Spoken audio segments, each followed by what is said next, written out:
But today, of course, we're all about to get a first look at the Creed 3 trailer, which not only takes us back into Donnie Creed's world, but it's also Michael B. Jordan's directorial debut. I know, like me, you all have been beyond excited and waiting for this. When it was first announced that Michael would be directing this film, I screamed in my head because I know just how important this franchise is for him, how important this character is for him, how important this representation is for him, and I knew he was up for the task. And quite frankly, I was excited to see who's going to do with this. After you see this first look at the trailer, I have a pretty good feeling that you all will be very happy. Michael B. Jordan, thank you so much for doing this today and welcome. That was a great introduction. Thanks for having me. I appreciate it. Absolutely. Now, I know we're going to show the trailer first, so I'm going to let you introduce that trailer and then we're going to kick it over to that and then we're going to come back and talk. How's that sound? Yeah, okay, that sounds great. Well, brief introduction. This is Creed 3, my directorial debut. We have Jonathan Majors, Felicia Rashad, Tessa Thompson, Wood Harris, Mila Kent Davis, my incredible cast. And this is a sneak peek and a look at Creed 3. Oh, man. All right, Mike, let's first recap. In 2015, you first put on the gloves to play Adonis Creed. In 2018, you reprised the role for Creed 2. And the Creed franchise, let's go ahead and pop that collar a little bit, has been a massive success. It is grossed in excess of $377 million at the worldwide box office, and the baton was officially passed from Rocky to Creed. Now, of course, it's 7 years later, and we're here to celebrate the first trailer for the much anticipated Creed 3. And we are seeing you in the director's chair for the very first time. Let's start there. Why did you choose telling Adonis's next story as your feature directorial debut, and why now? I think for me, it was the perfect time. I think growing up on set, um, you know, been in the industry, over 20 years and starting out doing background work and extra work and just kind of just seeing the sets evolve, seeing everybody's job, seeing how a real production and storytelling, took place. I finally got to this place in my career where, I wanted to tell a story, and not just be in front of the camera, not just execute somebody else's vision. And having a character that I've played twice before, it's been 7, 8 years living with this guy. So to be able to tell a story of where I believe Adonis is at. And also at 35 years old, I had a lot to say, as a young man, as a young Black man, just, my life experiences and how I could actually, you know, um, you know, share a piece of myself, with the world through these characters and through the story. So I just felt like it was the right time. I was talking to Ryan Coogler, back when we were doing, Creed 1. And he was just like, it's never the right time. You just got to jump in the deep end and go for it, and gave me a lot of encouragement. So I just felt like it was the right time for me. So you've been thinking about being behind the camera for a while. This wasn't something that you just woke up one day and said, you know what, I think I want to direct. This started probably way back in Fruitvale, it sounds like. Yeah, I mean, I've been blessed to work with a lot of incredible directors, and having a lot of guidance and mentors and people that I look up to and aspire to, to kind of be on that storytelling level. And I've been, quietly watching and, putting together like, these decks and folders and things that I want to, try and, um, over quite some time now. So I was just kind of like waiting for the right opportunity to kind of, to step up and get behind the camera. And this was the one for me. I love that. My favorite directors are always actors. So I'm really excited to see what you do with that. And in this one in particular, the Rocky franchise, Yeah. including the Creed films, they are big in scope, story, and production.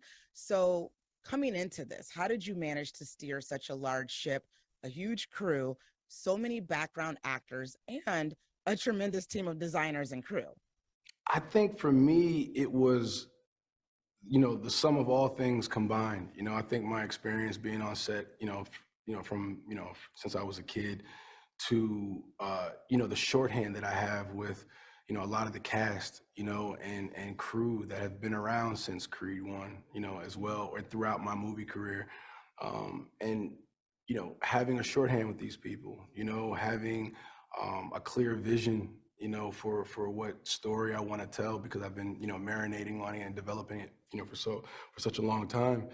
It was, it was the most challenging thing that I've ever done so far, by far. Just daily, pushing myself to new limits, learning how to communicate and really, get what's in your head and have other people, like, pick up on that passion, on that enthusiasm, and execute your vision to the best of their ability. That's not an easy task to do. So, I just felt like, everything was just lining up perfectly for this opportunity for me. Yeah, I want to stay there with vision because I do want to get inside your head as a director a Mhm. little bit. I know accessibility, especially for this film in particular, was very important for you. That's one of the reasons why Alberto is here today. I'd love for you to share with the group what I mean by that, and why that was a direction that you all decided to take in this third iteration of Creed. I think naturally it was the right evolution of the Creed family. We you know dealing with, ASL, and Bianca's character, from since Creed 1, and how that evolved, to her becoming a mother, Mhm. and the possibility of, of our child, being hard of hearing, ultimately ended up, being deaf, and how the family evolves. How do they grow? How do they, deal with, that obstacle and turn it into a superpower? You know what I'm saying? It was something. It was a community of people that, didn't really get true representation as much as, as much as they should. And we use this as an opportunity to do that. So, casting, Mila Kent Davis, who's amazing. She's deaf, and learning ASL, and normalizing it Mm. was a really, big deal for us. Hopefully in watching this movie, you feel it, but it's not, it's not in a way, we're not trying to highlight it in a way where we want, um there's no sympathy there. It's just, we're just normalizing it, and I think it was something that was really important for us to do throughout the story. So we have, incredible, interpreters, and resources that we leaned on to make sure we got it right. And it was something that we took very seriously on this movie. Absolutely. So, Mhm. what are some of the key themes that are threading through this film that you can share with us? I mean, without saying too much, Yeah, I I think obviously want you to talk about some of those boxing ring scenes that Creed audiences are always excited to see, but give us a little something, Michael. I think thematically, for us, family is always the core, family and heart. So I think there's a bit of, you have to, you know, face your past, and Yeah. find out who you really are. I think is something, something that we address in this movie. Um, Sort of a homecoming, as well. What I mean, like, remembering where you come from, I Hmm. think is really, really important in this one as well. And sometimes settling debts. I think settling debts and being accountable for your actions, is something that we wanted to look at as well. Um, this movie, has a lot of me in it, and hopefully a lot of other people as well. I wanted to, create a story where everybody felt like, they could relate to something in this movie, and yeah, those are just a few of the, a few of the themes that we have going on in this movie.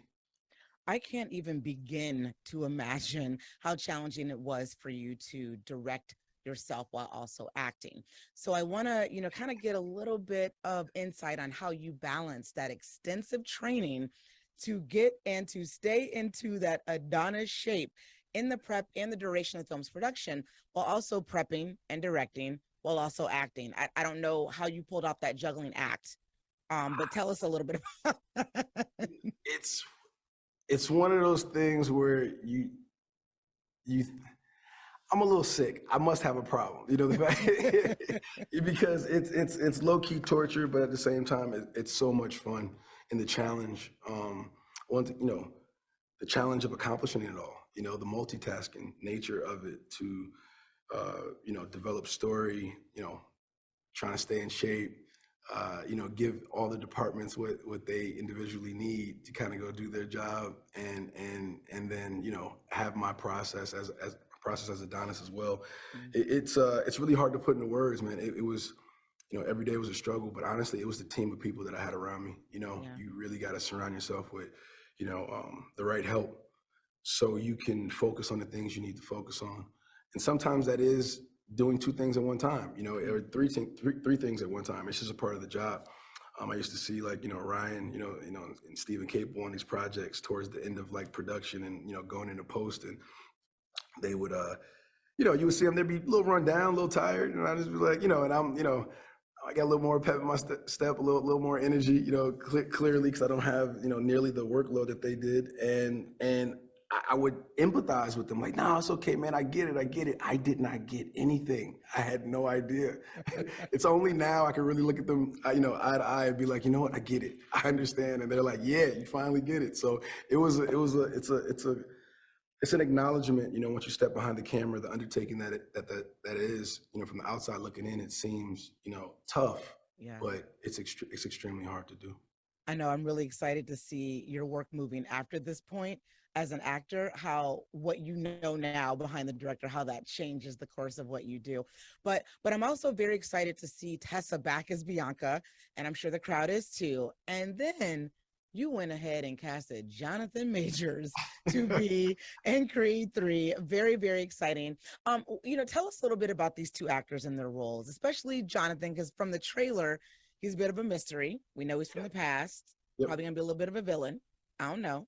I think, I mean, that's kind of safe to say. We like to say antagonist. Okay. I Okay. think there's a first of all, Jonathan Majors is incredible.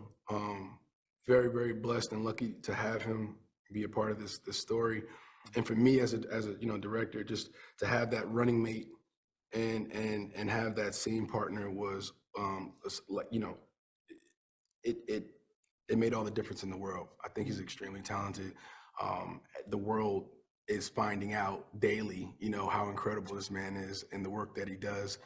Is finally getting the the props that it's due.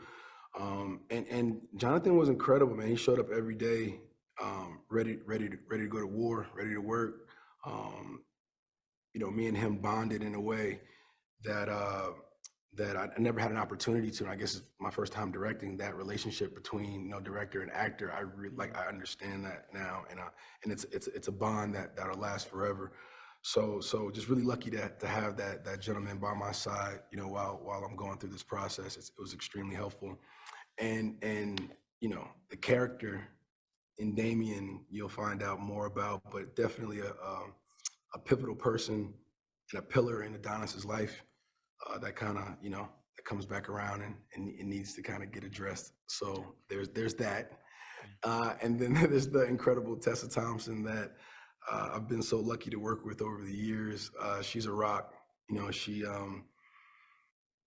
Trust is a huge thing, and having earned each other's trust, being, in scenes together, and now having, her trust me as a storyteller, was the biggest compliment that she's given me thus far. And the encouragement and confidence that I have with my cast, helps me go out and do things that seem, impossible or really, really tough to. So Mhm. knowing I got that support in front of the camera with these guys, knowing they're giving me the space to do, all the other things that a director has to do, and still show up every day, giving 110%. These two guys are like, you know, I'm blessed. I love it. I love it. Look, you are and you have always been committed to advancing the culture, especially for the young kids and students. And we hear that you're doing a surprise in person first showing of the trailer tonight in Atlanta with Yes. Morehouse, Spelman, Clark Atlanta, and Morris Brown, and treating the students to some great surprises. What can you tell us about this and why was it important for you to do this? I mean, honestly, we're talking about, where you come from in this movie, and, we're talking a lot about your past and this pivotal moment sometimes of, when you're growing and evolving. And I feel like college in general is, I never went, but, obviously my family and friends, and just understanding what the HBCU culture does to incubate, Black excellence, and how it's where it's nurtured and grown and developed. And it's a pivotal time for these students of, who they were going into college and who they're becoming and who will they be when they leave, when they go off into the world. And it's a lot of things that are going on in this movie that I feel like would help them have some clarity and relate to sometimes tough decisions that you have to go through as an adult, become an adult. And it's okay. You're gonna be all right. You're gonna get through it. So it was really important for me to get this movie to HBCUs, but then also just the representation. Like I want to be able to them to see themselves on screen in a really big way, and whatever I can do to to help ingrain that and be around and be a part and just be of service. Being present was something that I wanted to do. I love that. Look, music has been a very special part of this franchise since the iconic Bill Conti theme, and Yes. especially so in Creed with Bianca's music, but also the music in that trailer was fire. I bet folks want to hear a little bit about the music and the music choices that you decided to make as a director in this third film. Yeah, music Tell was us. definitely a tool for storytelling. That we wanted to evolve, especially because we have such a strong character like Bianca in music, being a musician, but wanted to evolve her as well and not just keep doing the same things, over and over again. So we found new ways to grow Bianca's character in a way that I felt was truthful and kind of like the natural progression for where these characters were going.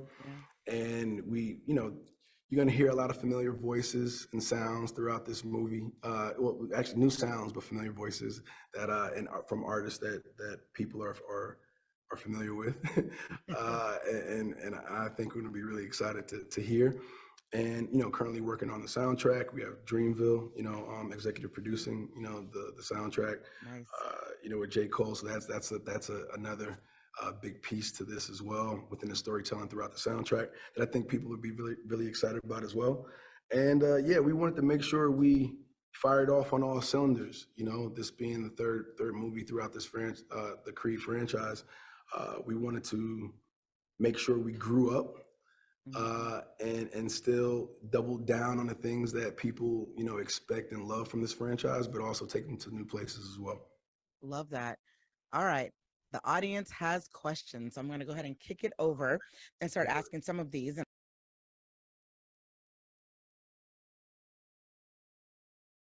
What were you most nervous about and slash or excited for when it came to figuring out how to bring the third iteration of this franchise to life? Most nervous about? Yeah. I think I was most nervous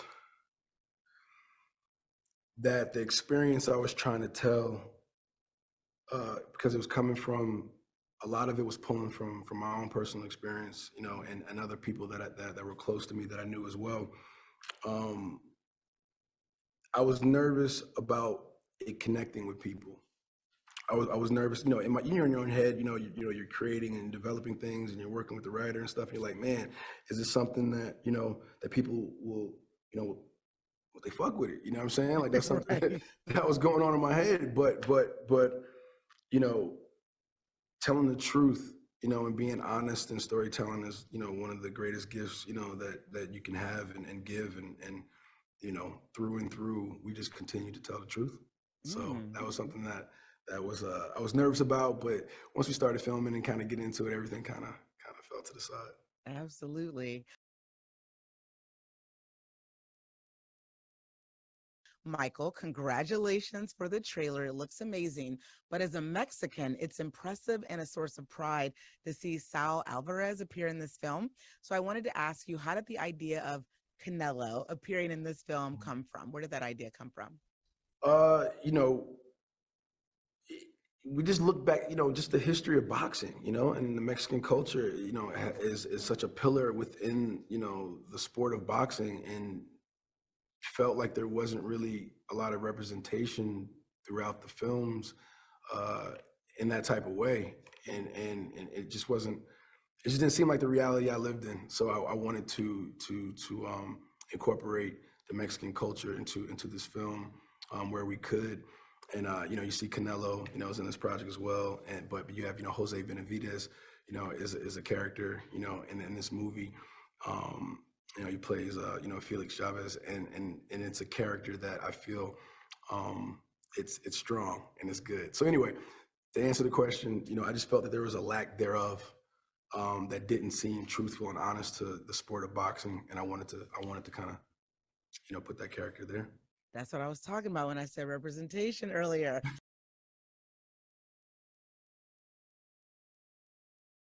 It's clear that there's been a bit of a time jump given the age of Adonis and Bianca's daughter in the trailer. Why was it important for you to shift Donnie's story forward like that?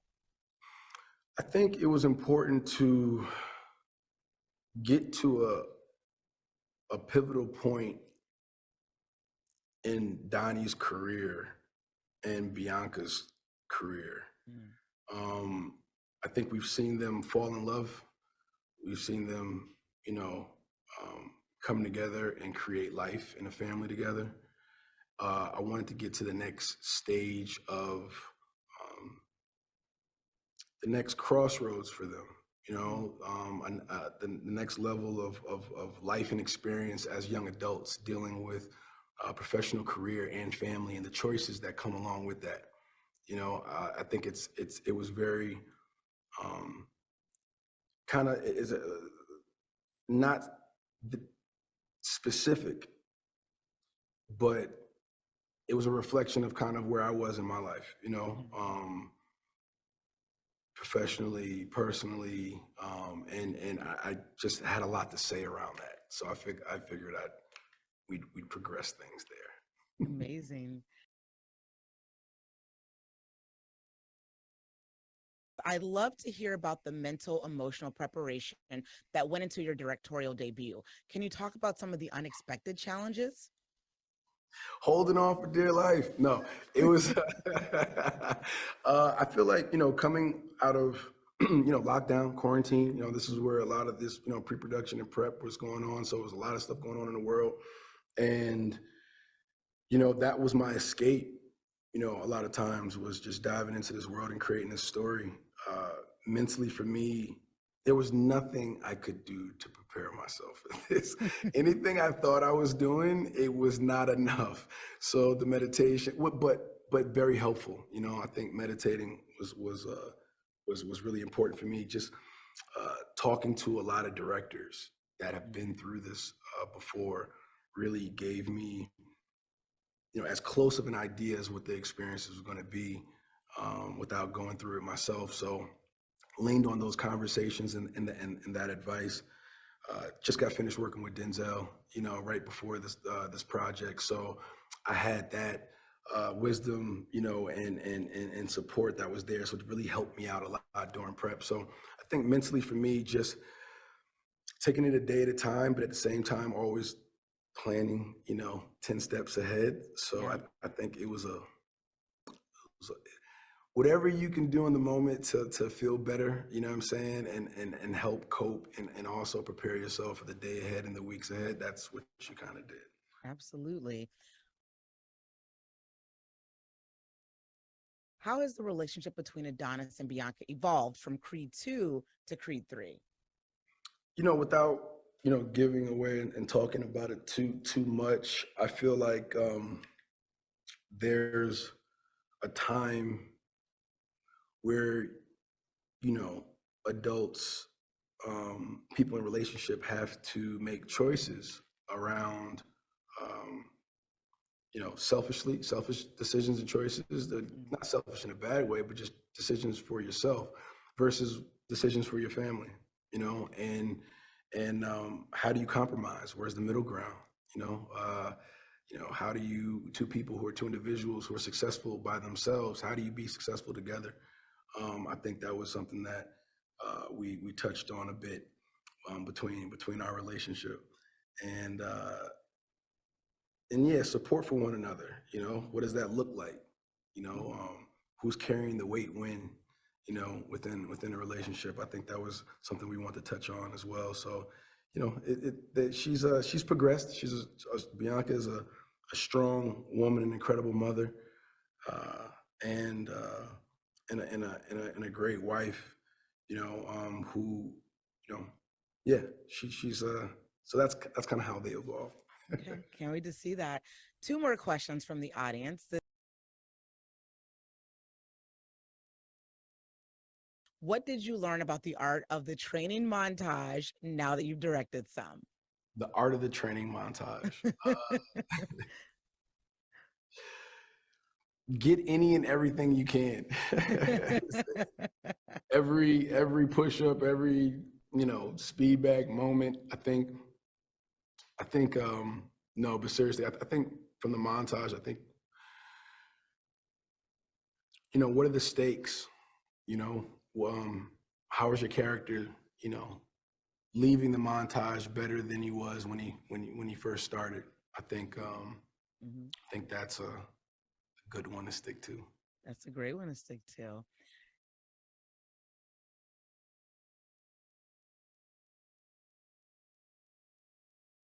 Creed has created a cultural shift and inclusivity with the series.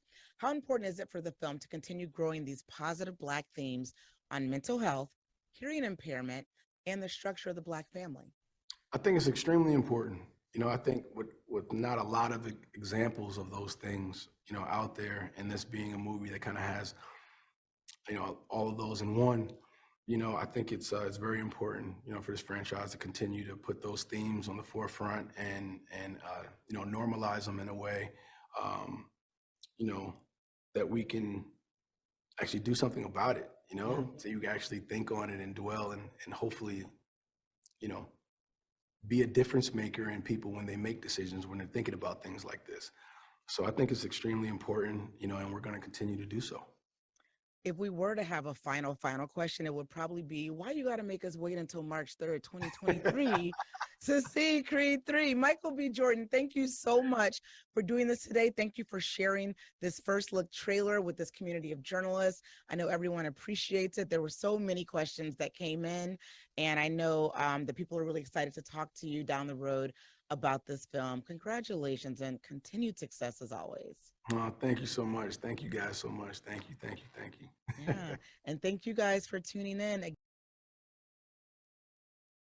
But until then, I can't wait to see you guys write about this. Let's do it. Thanks, March Mike. 3rd. Let's go.